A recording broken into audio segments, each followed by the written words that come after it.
இருக்கிறவராக இருக்கிறவரும் இனியவருமாகிய இயேசுவின் நாமத்தில் உங்கள் யாவருக்கும் என் அன்பின் வாழ்த்துக்கள். உம்முடைய வலது கரம் என்னை தாங்குகிறது. சங்கீதம் 18:35. உம்முடைய இரட்சிப்பின் கேடகத்தையும் எனக்கு தந்தீர். உம்முடைய வலது கரம் என்னை தாங்குகிறது. உம்முடைய காருண்யம் என்னை பெரியவனாக்கும்.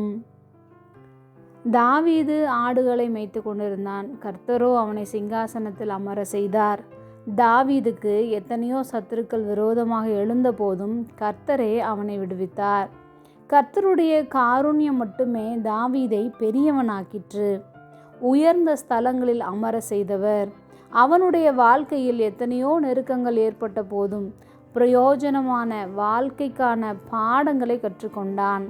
அந்த அனுபவம் கசப்பானதாக இருந்தாலும் பின் நாட்களில் பிரச்சனைகள் அதிகமானாலும் அதை எளிதாக கை கொள்ளவும் பிரச்சனைகளை மேற்கொள்ளவும் அது உதவி செய்தது. என் விரல்களை யுத்தத்திற்கு படிப்பிக்கிற கண்மலையாகிய கர்த்தருக்கு ஸ்தோத்திரம் என்றான். கர்த்தர்தான் தன்னை நடத்துகிறார். தடுமாறி விழும் பொழுதெல்லாம் அவர்தான் தூக்கி விடுகிறார். நிர்மூலமாகாமல் இருப்பது அவருடைய சுத்த கிருபை என்பதை அறிந்து தேவனுடைய சமூகத்தில் அறிக்கை செய்கின்றான்.